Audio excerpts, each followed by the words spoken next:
Será que dá para subir? Não, mas aqui, esse está aqui, esse é só para subir aqui para eu ver melhor. Eu acho que talvez dê para subir.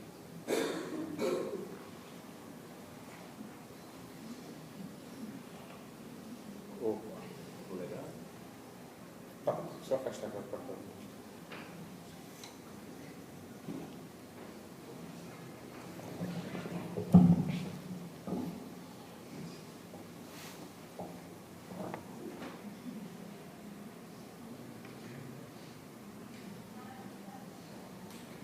Bom, nós estamos aqui, meus irmãos, para compartilhar, né?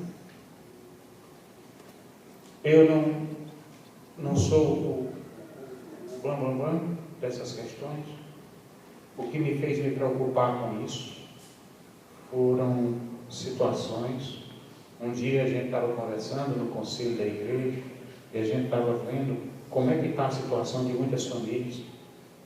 Alguém levantou, inclusive, isso por causa do trabalho dele, o tanto de gente que no Senado saiu uma reportagem, uma coisa brasileira, mostrando os órgãos públicos, a situação de endividamento assim, gritante, e os mais endividados são exatamente os que ganham mais, proporcionalmente, não estou falando em termos só de quantidade, mas proporcionalmente o que ganha. E quero dizer que a questão do recurso ele representa um perigo muito grande. Agora, ninguém aqui, não estou aqui para acusar, e eu não sou privilegiado em relação a vocês, e ninguém é coitado. Então a gente tem que ter cuidado com essa questão do coitadinho. Nós não somos coitados. Nenhum filho de Deus é coitado. Os nossos sofrimentos, a gente tem que saber lidar com eles. Seja para aceitar o plano de Deus para a minha vida, seja para ouvir alguma voz do que Deus está dizendo. Será que o sofrimento meu é porque eu estou em pecado? Ou não? Não precisa ser uma regra direta. A gente vê no livro de Jó que essa regra não é tão direta. Mas a gente precisa acordar. Porque a gente tem que pensar na igreja, uma igreja que adora a Deus e que não se escraviza à questão material. A bênção verdadeira não está ligada a finanças. A bênção está ligada ao meu coração. Muitas vezes o nosso conceito de bênção está corrompido. Às vezes uma cadeira de roda é uma recompensa. Recompensa? Ou proteção? Como assim?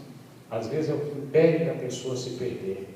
Teve uma senhora muito rica que chegou em Brasília, ela não era cristã, ela teve um problema, ela ficou inválida, ela ficou de cadeira de roda, ficou na casa de um pastor durante bastante tempo, enquanto ela ia lá para o Sara para aprender a lidar com aquilo, etc. E ao final, o pastor não falava nada com ela, não pregava o evangelho nem nada no sentido explícito, só amava e servia. Essa senhora se converteu. E um dia chegou uma pessoa lá para ela e disse assim: "Ô minha irmã, mas você pode ser curada se você crê que pode ser curada. Quer ou não? Você crê que pode ser curada?" Olha o que essa irmã falou. Ela disse: "Meu irmão, se Deus quiser que eu seja curado, eu vou ficar muito feliz de ser curado. Mas se Ele não quiser, eu não vou rejeitar aquilo que Ele usou para me conduzir à salvação." Está percebendo a visão? A maneira de ver é diferente.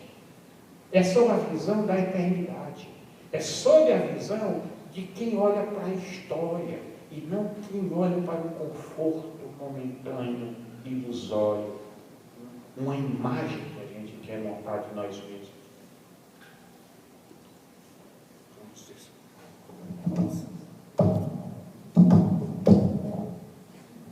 Você quer tirar? Porque aí eu não preciso ficar virando a cabeça.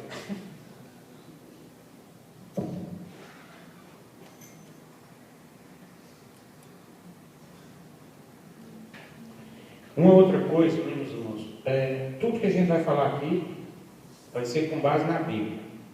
Eu não quero saber muito, eu sou meio desconfiado às vezes de certas filosofias, certos intelectualismos.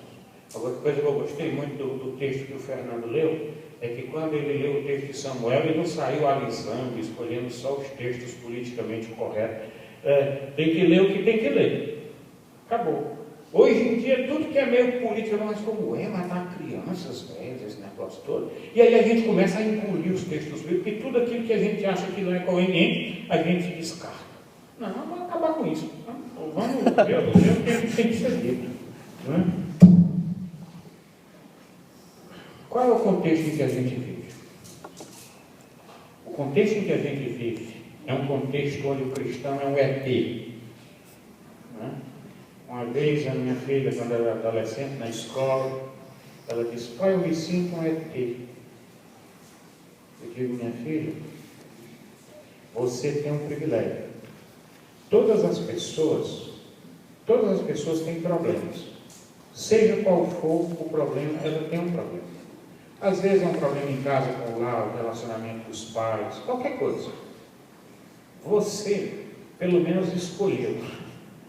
Você diz, você escolheu o que crê. Você sabe por que está sofrendo da escola. Então não se preocupe, mantenha-se coerente. Um dia, quando você tiver sua casa, seus filhos, tudo direitinho, andando no caminho do Senhor, você vai ver que as pessoas vão procurar você, porque vê em você uma vida que vale a pena ser vivida. Porque os seus sistemas começam a falir. Então não se preocupe, continua, vai firme, seja você. Não tente ser outra pessoa. Não tente ser o que você não é. Você está com um tênisinho simples, tá? Um usa Reebok, o outro usa Reebok, né? Tá bom. A resposta que uma criança tem que dar quando é questionada é dizer: meus pais me deram isso com muito amor e com dinheiro ganho honestamente. Isso é o que dá valor às coisas. As coisas têm valor, sabia? Tem bastante valor. E são uma bênção. Quando nós as recebemos da mão de Deus e entendemos que Deus deu para o nosso suprimento e para o nosso aprazimento. Quando ela vem com esse discernimento, ela faz diferença em nossos corações. Porque gera gratidão, gera um bem-estar, gera alegria, uma alegria legítima, uma alegria boa.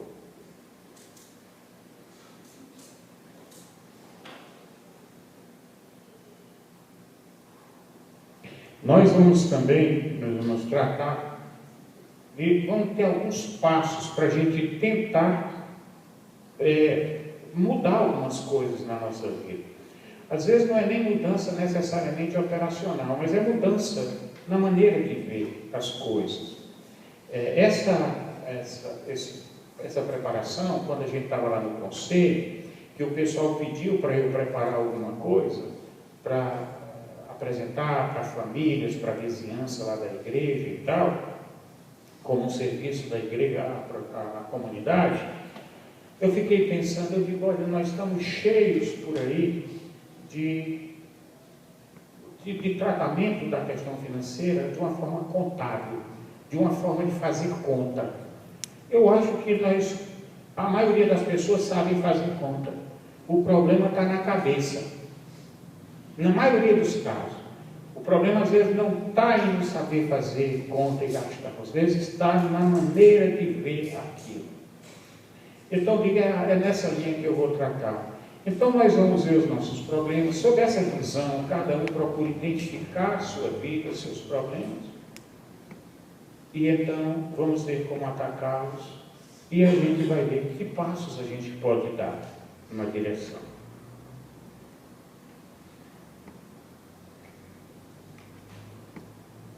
Porque temos que tratar de dinheiro. O mau uso do dinheiro, ou o desejo de tê-lo, tem sido fonte de corrupção, assassinatos, separações e todo tipo de infelicidade. O dinheiro tem dividido famílias, criado inimizades e destruído caráteres através de seus gastos e de suas escolhas éticas e profissionais. Esse exemplo do cartório é de um profissional que eu estava conversando, uma pessoa muito querida, e eu tive que falar muito duro com ele. Porque ele dava propina nos cartórios para resolver os seus problemas. E muitas vezes eu ficava até com uma certa paciência em relação às pessoas que têm que enfrentar certas situações e que não conseguem fugir daquela realidade. Mas o contexto era um contexto em que a pessoa estava se locupletando com aquilo. Ele não estava sendo apenas um escravo do sistema, fazendo o que ele não podia evitar de fazer, mas ele estava lucrando com aquilo e ganhando com aquilo. Era uma espécie de sócio. É como uma pessoa que chega para você, não quer fazer o trabalho sujo, junto ao serviço público, né? E te diz daqui R$100.000, resolva. Pronto. Para dizer que não sujou as mãos, né? Mesmo sabendo que o negócio seu lá não era para ser aprovado, está errado e tal. Aí, resultado, aquele dinheiro vai ser usado para pagar, para dar propina, para fazer isso, fazer aquilo. E aí a pessoa, por exemplo, gasta 50 mil, fica com os outros 50 mil. Quer dizer, na realidade, ele não está sendo uma vítima só. Ele não está sendo aquele próprio coitado que tem que fazer um trabalho que ele não gosta de fazer, nem concorda porque não tem outra opção, até para comer dos filhos, mas que ele está se completando com aquilo ali. Esse é o exemplo que eu estou falando de como a gente vê como o dinheiro determina a formação do nosso caráter, muitas vezes. Igrejas e cristãos têm desejado e lutado mais por dinheiro e poder, que são valores de Mamon, do que por justiça e misericórdia, que são valores do reino. Se as igrejas, durante a história, tivessem sido proféticas, sempre condenando a corrupção, sempre trazendo justiça, sempre se preocupando com o pobre, com toda certeza ela seria ouvida. Mas quando ela começa a buscar só seus próprios interesses corporativos, e muitas vezes coisas e costumes que, mesmo importantes, eles não são tão importantes na grandeza de tudo que está acontecendo, a igreja perde a credibilidade. Hoje, em muitos lugares, as pessoas, quando olham para o crente, eu vi uma irmã falando. Essa irmã, ela trabalha numa instituição grande, ela é das diretoras, uma das donas. E ela disse que os maiores problemas que elas têm são com os crentes. Porque são cheios de direitos. E não são responsáveis na hora de fazer suas tarefas, de chegar na hora, de ser fiel naquilo que é a sua responsabilidade. Então a gente tem que ter muito cuidado com isso. Então, nós também estamos trabalhando com isso, os problemas. Nós estamos entrando no jogo do mundo também, que é a competição. Nós estamos começando a ficar competitivos. A igreja até compete com outros para conseguir membros. É uma coisa doente. Quando a gente estava ensinando os jovens e tudo, não competir. Não entrem nas competições. Mas como não entra na competição? Tudo é competição. Hoje um vestibular é competição, um concurso é competição. Como não entrar? Preste atenção. Eu tenho que fazer, cada um de nós temos que fazer o que é a nossa tarefa fazer. Minha tarefa é qual? Estudar? Eu dizia sempre para os nossos filhos, nós dizíamos, olha aí, não queremos que vocês fiquem tirando em primeiro lugar, sejam os bambambamos, sejam os médios. Não é isso que nós queremos de vocês. O que nós queremos de vocês é que vocês sejam responsáveis. E que vocês façam bem feito o que é dado para vocês fazerem. A partir daí, o que Deus quiser dar para vocês com isso, é com Deus. Se eu estudo para um concurso, eu estou fazendo minha parte. Se Deus quer que eu passe, é um papel dele. Eu posso ensinar o meu competidor. Eu posso ajudar a pessoa que está competindo comigo, tirando dúvidas dele e tudo. Se eu creio que o que Deus tem para me dar não depende disso. O que Deus tem para me dar, Ele vai me dar. Eu tenho que ser fiel, eu tenho que ser solidário. Eu não tenho que estar me defendendo das pessoas. Se tem alguém que eventualmente possa precisar me defender, conta, é de mim mesmo. Porque nós somos um perigo contra nós mesmos. Como o famoso filósofo já andou falando. Senhor, isso é o que acontece quando o Senhor nos deixa à mercê de nós mesmos. Aí sim. Então nós não temos que nos preocupar com essas coisas. Então, não temos que buscar a competitividade. Nós temos que buscar o compartilhar e o perdoar. Uma experiência que nós tivemos, no nosso caso, estava compartilhando com o pastor, com o Fernando, é que quando os meninos eram pequenos, a gente tinha lá em casa uma latinha e depois era uma caixinha, onde a gente colocava o dinheiro lá.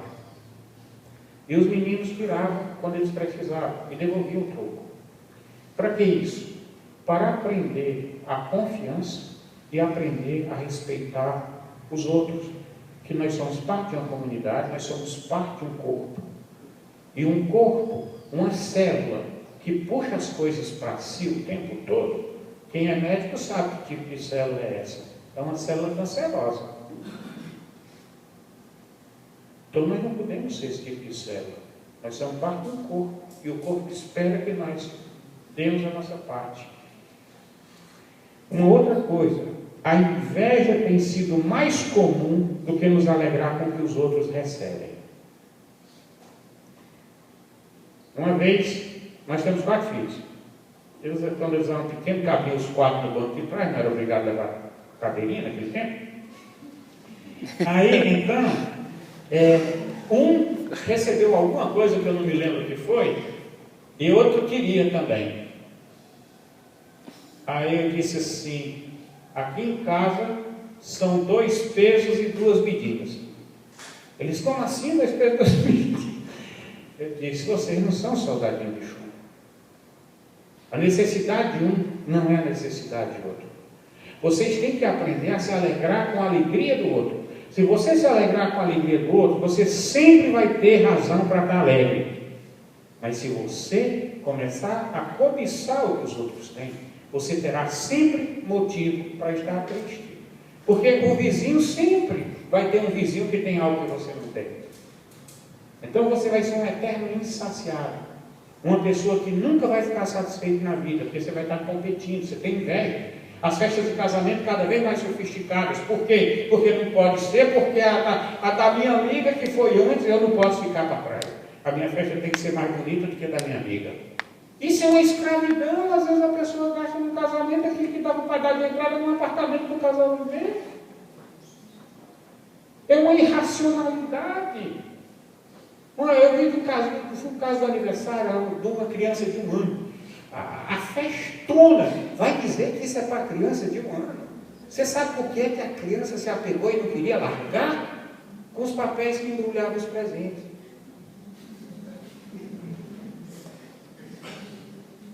Olha, vem aquele monte de presente que é uma avalanche, que a criança não consegue absorver. Aquilo que a gente tem que não consegue absorver, a gente não tem, sabia? Você pode ter 1000 casas. Quando você comprar mais uma, amanhã você esqueceu. Aquilo não faz diferença na sua vida. Aquilo não faz diferença no que você é. Resultado, você não tem. Porque só quem tem é quem consegue discernir. O que você tem de verdade é aquilo que faz diferença na sua vida. E o que é mais importante na nossa vida são relacionamentos. Bens tem que ser meios. Pessoas tem que ser fim. No dia que a gente começa a dar valor demais às coisas materiais, a gente inverte. As coisas e o dinheiro passam a ser o fim e as pessoas passam a ser o meio. E tudo aquilo que é meio é objeto. A gente trata como objeto. Deus veio para restaurar as nossas relações. Jesus veio para restaurar a minha relação com Ele e com o próximo. Os bens materiais são apenas um maná para o teu meu sustento e a minha alegria do dia a dia. Aquilo não pode me escravizar, porque senão eu não vou ser livre. Senão eu não posso ser livre para servir. E Deus quer que nós nos alegremos com isso. que mais?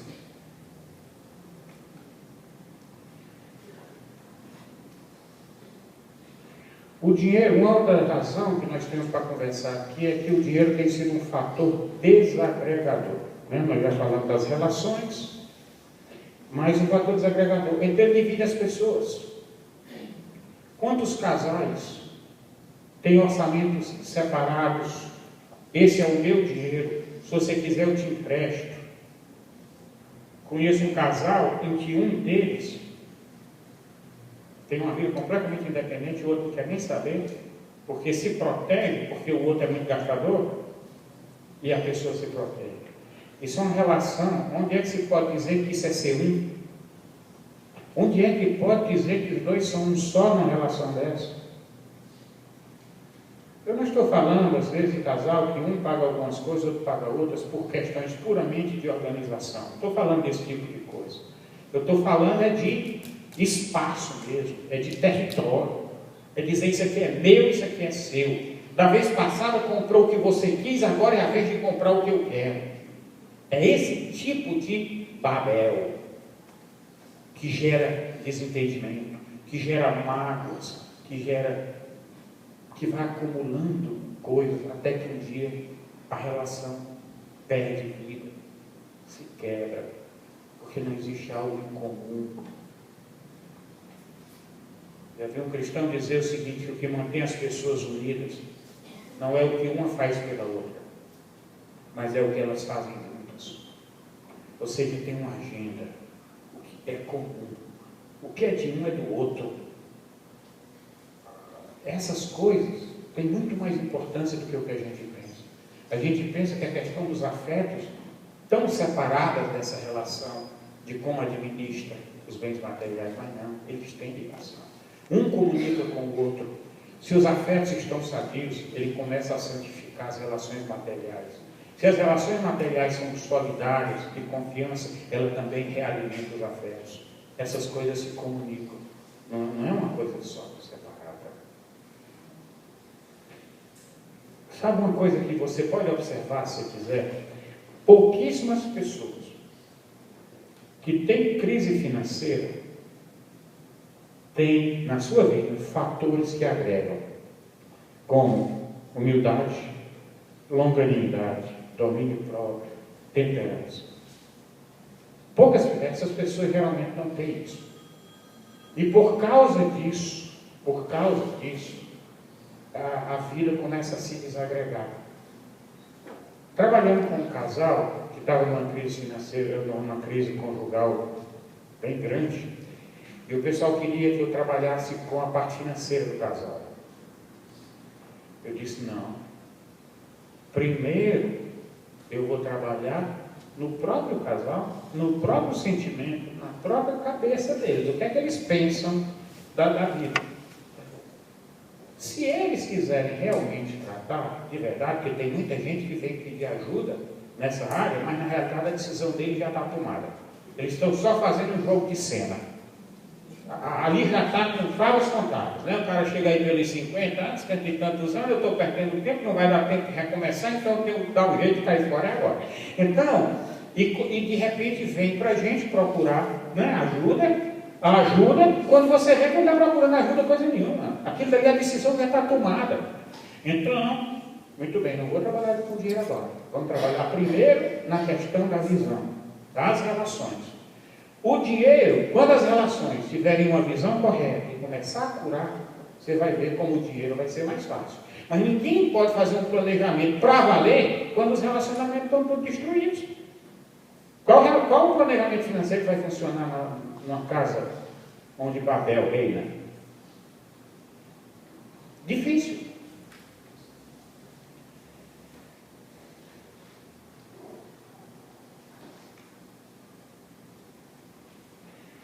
E agora uma pergunta que eu faço para cada um dos irmãos.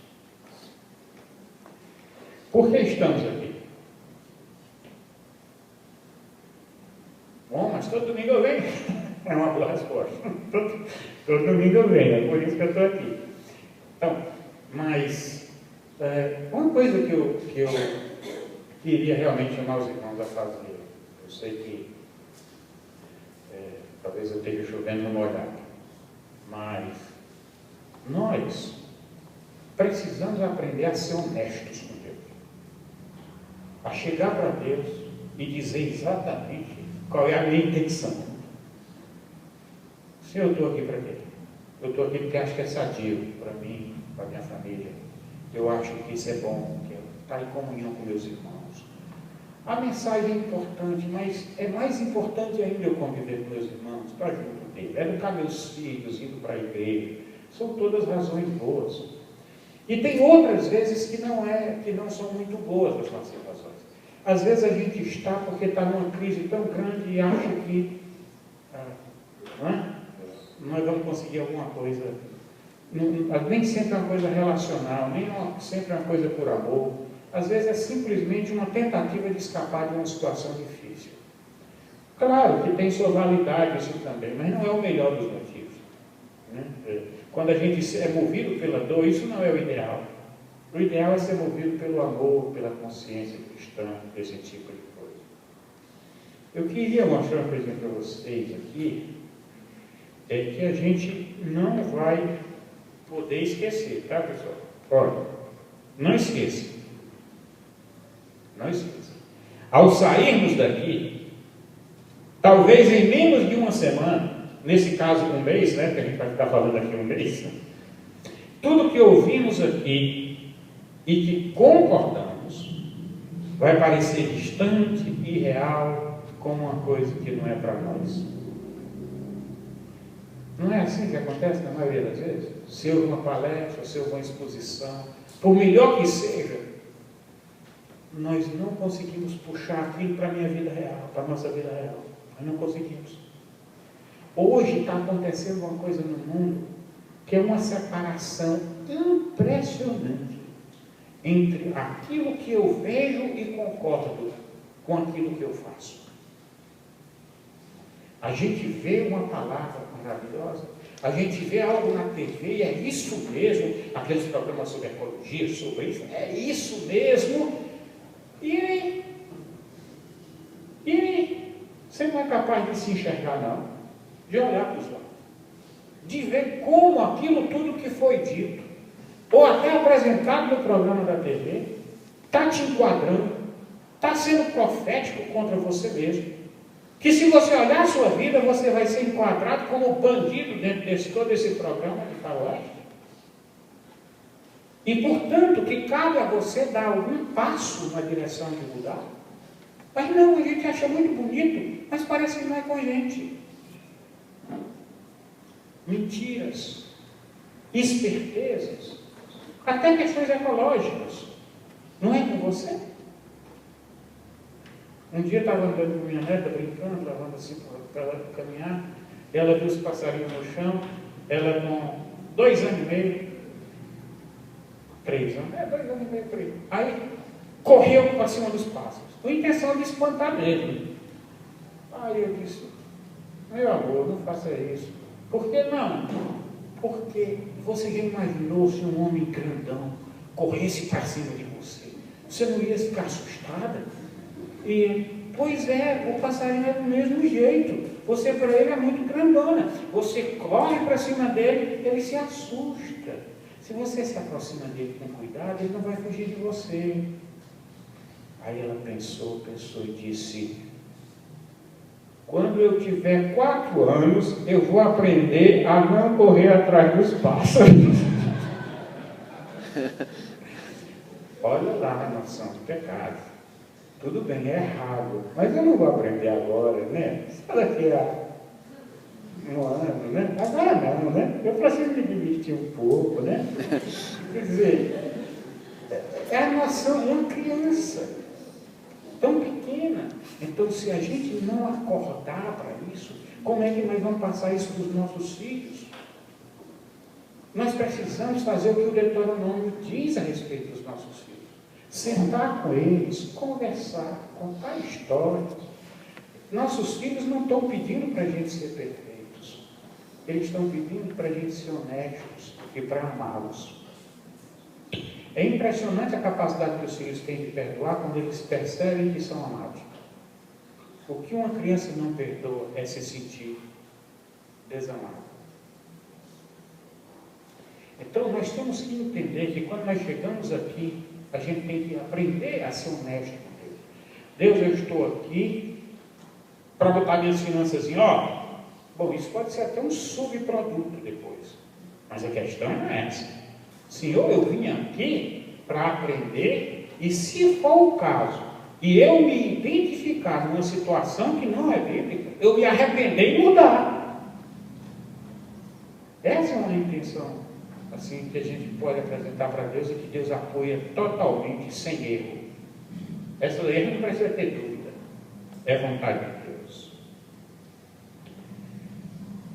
Vamos colocar aqui as duas escolhas que foram oferecidas para Eva. Tá certo? Eva recebeu duas escolhas. Uma, que não comeu fruto, né?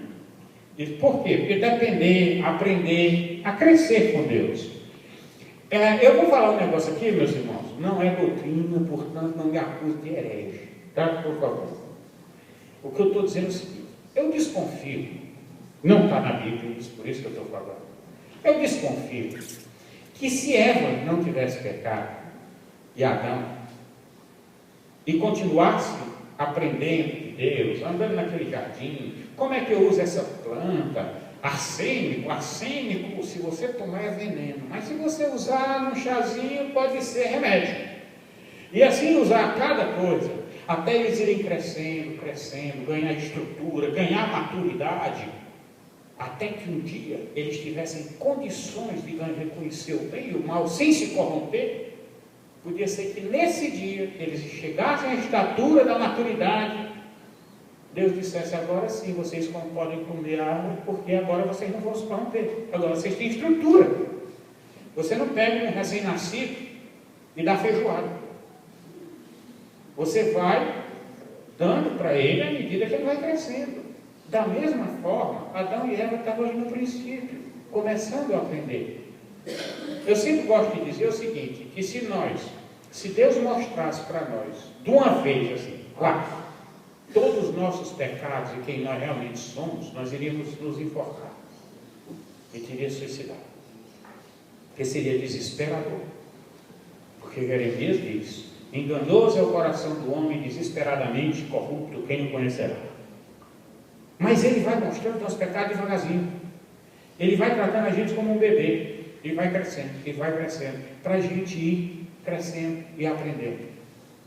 Olha, meus irmãos, ninguém tem a obrigação de ser melhor do que ninguém. Ninguém tem a obrigação de ser melhor do que eu. O João não tem a obrigação de ser melhor do que o Pedro. Isso é competição. Mas nós temos a obrigação, diante de Deus, de, aprendendo com os nossos erros de hoje, sermos melhor amanhã. Então o nosso fator de comparação é o que eu sou e o que eu era, não os outros. Deus está preocupado com isso. Ele não está preocupado se eu sou melhor que meu irmão. Ele está preocupado se eu estou crescendo. Porque se eu não estiver crescendo, é preocupante. Então aí nós vemos a figura do pai, lendo a historinha para o filho. O pai vai com a gravata, mostrando para o filho, assim também. O ensino carinhoso dos pais com os filhos. Essa foi a opção que Eva teve, de Deus conduzi-los e ensiná-los. E qual foi a segunda opção que Eva teve? Ser igual a Deus. Porque com o conhecimento do bem e do mal, ela disse: agora eu posso, né? A serpente diz: com isso você vai ser igual a Deus, você pode ser dono da sua própria vida, você não tem que perguntar, pedir licença para ninguém, você vai ser independente. Essa é a oferta que o mundo faz hoje. Enquanto que Deus oferece para a gente depender dele, o mundo oferece a gente ser independente, a gente andar com nossas próprias pernas. E qual o instrumento que eu preciso para ser independente? Dinheiro. Eu preciso de dinheiro para ser dono da minha vida, para pagar o médico, para tudo. Essa foi a escolha. Essa figura que eu escolhi aí, da mulher toda poderosa, levantando voo, é a ideia de uma pessoa que de repente diz: eu quero ser livre, né? Toda poderosa e etc. Mas e aí? O conhecimento sem Deus, o conhecimento sem a sabedoria, é veneno puro. O intelecto, sem ser dirigido pelo Espírito, ele só faz corromper e ensoberbecer. O conhecimento que existe para ser descoberto é infinito. O que nós sabemos é nada comparando ao que ainda tem para ser descoberto. Só Deus sabe de todas as coisas. E só Ele sabe como usar e quando, de que jeito. E mais, tudo na relação com Deus tem que ser dentro de relacionamentos. O conhecimento puro e simples, sozinho, ele é desagregador, ele é destruidor das relações. Puxa, está difícil chegar nessa questão do dinheiro, né? Pois é, mas acontece que para poder a gente ser livre hoje, a gente, ao invés de depender de Deus, a gente vai atrás do dinheiro. Porque o dinheiro, né, você sabe, paga a moradia, paga a minha saúde, né? O dinheiro pode ser uma dessas duas coisas. O dinheiro pode ser maná, ou seja, o sustento que Deus nos dá a cada dia. E o que acontecia com o maná, pessoal, no sexto dia? Quem lembra? Que é bom de Bíblia? Ele escolhia o quê? Como é que ele escolhia o maná? O dobro. Para quê? Para não ter que pegar. Para comer no sábado. Interessante que nos outros dias, se ele colhesse o dobro, ia apodrecer. Mas na sexta para o sábado não apodrecia. Isso é um dos milagres que a turma não nota às vezes, né? Mas, vocês notam, preste atenção, quando você lê a Bíblia, que pouco tempo depois, quando o pessoal pedia carne e começaram a sentir saudade do Egito, sabe como é que eles tratavam o maná? Esse maná. Quer dizer, o que é uma bênção maravilhosa, milagrosa, de ações de graça para as pessoas. Hoje é maná. Nós perdemos a capacidade de ser gratos simplesmente quando não temos coisas novas, quando não temos variedade. Aquilo que era uma bênção, aquele meu apartamentinho que eu louvei tanto a Deus, aquela kit que Ele me deu, puxa, eu conto até o testemunho na igreja como Deus me deu. De repente, quando eu desejo um apartamento um pouco maior, que eu vejo a possibilidade e não ganho, de repente aquela minha kit perde a cor. E eu já não sou mais feliz com ela. O que está acontecendo com a gente? Vou contar uma historinha. Um homem morava numa favela. E a casa dele era rebocada, caiada, chão de piso morto, mas ao redor só tinha casa de papelão, de lata, de caixas. E ele dizia: Senhor, graças te dou pela casa maravilhosa que o Senhor me deu. De repente, a vizinhança começou a prosperar. Começou a ter outras casas melhores, tinha até um sobrado perto da casa dele. E ele lá com a casinha dele. E ele orando: Senhor, mas que casinha miserável que o Senhor me deu. A casa mudou? O que mudou foi a cabeça dele, foi o olho dele. O texto que o pastor leu no começo. O meu olho, a maneira como eu vejo as coisas. Ao invés de olhar e ficar feliz porque a miséria está acabando e as pessoas estão prosperando, eu de repente fico lamentando. Uma vez eu estava orando, pedindo a Deus. E olha que às vezes nossas orações são meio automáticas, né? E eu estava orando, pedindo a Deus que Ele trouxesse justiça para o país, cuidasse do pobre. E veio uma coisa na minha cabeça que eu nunca mais me esqueci, por isso que eu estou contando aqui. A coisa na minha cabeça que veio foi o seguinte: vem cá, e para que haja justiça no país, se eu tiver que cortar metade do teu salário, você topa?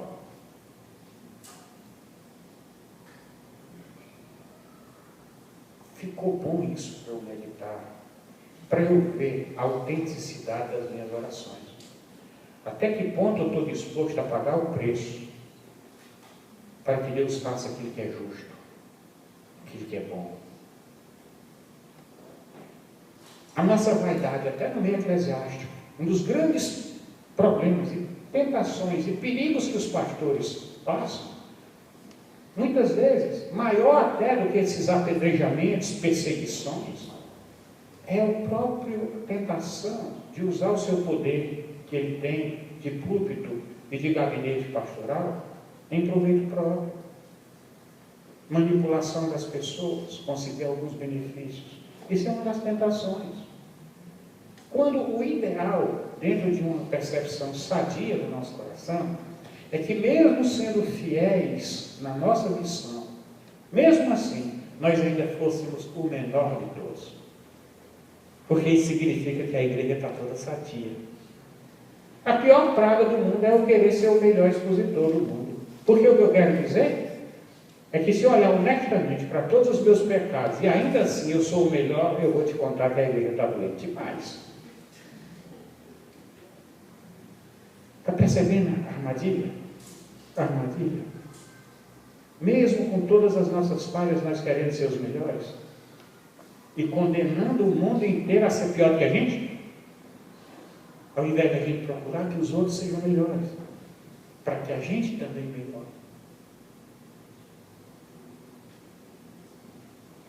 Comparação é terrível.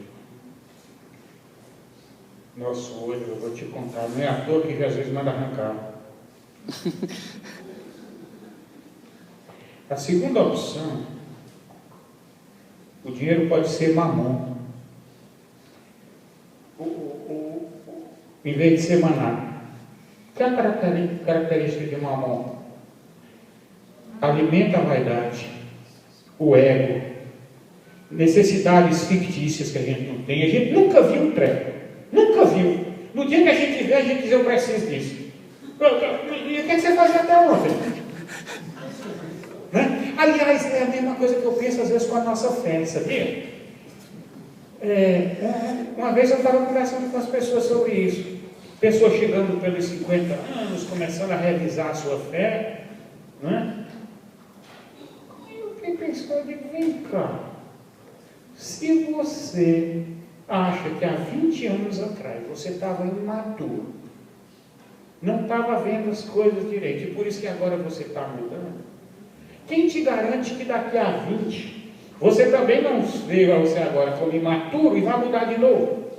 Então você não garante nada que tua fé é verdadeira, porque ela é uma mutação, ela é uma metamorfose ambulante. Então, meu amigo, em que você crê? Eu amadurecer, crescer no discernimento da palavra é uma coisa, mas é a palavra, é o fundamento. Eu estou só enriquecendo e crescendo no seu entendimento. Mas se eu começar a mudar a palavra, eu vou continuar mudando de acordo com o meu interesse. Se eu me julgo do direito de amputar certos textos bíblicos, mais tarde eu vou amputar outros, até que não sobra nada. Nós temos que ter muita coerência com as coisas. Ter cuidado com o que a gente diz. Olha, outra coisa que Mamon faz, olha o que é que ele diz. Ele é conseguido pelo quê? Pelo suor, né? Aquela maldição do... Ao invés do dinheiro ser conseguido porque você faz as coisas prazerosamente, porque você faz parte de um corpo, e aquele dinheiro é uma viabilização do que você está fazendo. Não. Hoje é um sistema de troca. Ou você faz, ou não tem dinheiro. Né? É um sistema que me obriga a fazer as coisas porque eu preciso do dinheiro. E mais, eu compro, vendo e junto para garantir o futuro. O dinheiro hoje ele está substituindo Deus. Por quê? Porque ao invés de eu confiar em uma comunidade que cuida dos seus velhos, porque é solidário, porque respeita os seus idosos, não. Eu sei que se eu chegar à velhice sem dinheiro, eu vou ser desprezado. Porque a sociedade não cuida mais dos seus. Cada um busca cuidar da sua própria segurança. Aí eu trabalho, fico condenado para garantir que na minha velhice eu tenho um mínimo de atenção. Aí o dinheiro é usado para comprar respeito, é usado para comprar pessoas que cuidem de mim. Quantas vezes você investe recursos em presentes caros, em fazer as coisas simplesmente para poder conseguir a simpatia de pessoas que um dia podem te ajudar? Um dia uma menina ficou lá em casa, na reunião da BU. Ela morava em Sobradinho. E a coitada ficou desorientada, porque o pessoal da carona, houve um desencontro e ela perdeu a carona. E ela não sabia se...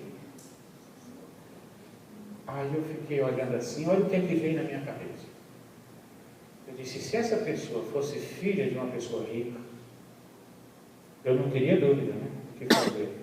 Então eu vou ter que tratá-la como se ela fosse filha de uma pessoa rica. Botar no carro e levar e deixar em casa. Eu fiquei olhando assim, fiquei pensando no nosso coração, né? Não, a gente leva ali, na rodoviária perto, eu moro ali no começo da Sul, só botar dentro do ônibus. Né? Mas você faria isso? Né?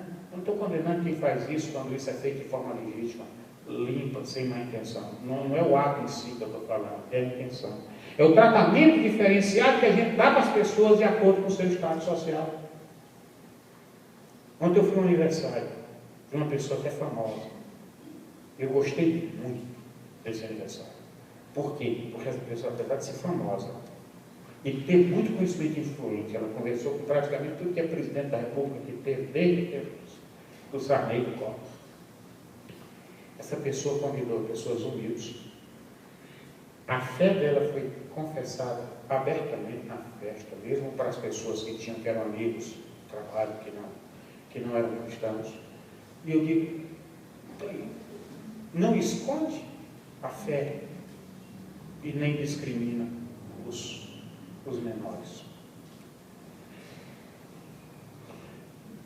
A partir do próximo domingo, agora nós vamos abrir um pouquinho para vocês perguntarem alguma coisa, porque... E a partir da próxima semana a gente vai começar a trabalhar um negócio da questão da nossa imagem na cabeça. O que é que nós queremos ser? O que é que nós queremos aparentar? Como que nós queremos ser aceitos pela sociedade? E como isso tem a ver com a nossa relação com o dinheiro? Nós temos, eu vou só colocar uma coisinha aqui, um versículo aqui. Eu acho que eu não vou ultrapassar não, porque senão pode ficar fora de ordem depois. Mas uma coisa que nós vamos tratar também é como a Escritura coloca o dinheiro como uma coisa boa e sadia. Como não tem problema nenhum de você ser rico, dependendo do que é a riqueza para você, a quem ela serve e de onde ela veio. Então, essas coisas todas, é uma sequência. Então, não dá para dizer tudo hoje, né? Mas até o fim do mês, se Deus quiser. E já para o finzinho, a gente vai tentar uns passos práticos. Situação tal, o que é que você faria? Situação, para poder ter uma aplicabilidade, levantar fatos reais. Vamos levantar alguns modelos de situação, modelos, fatos reais. Tá? Que aí a gente diz essa situação, às vezes você se enxerga dentro daquela situação. Aí é mais fácil da gente trabalhar, tá certo? Agora eu queria abrir para vocês perguntarem, para vocês reagirem.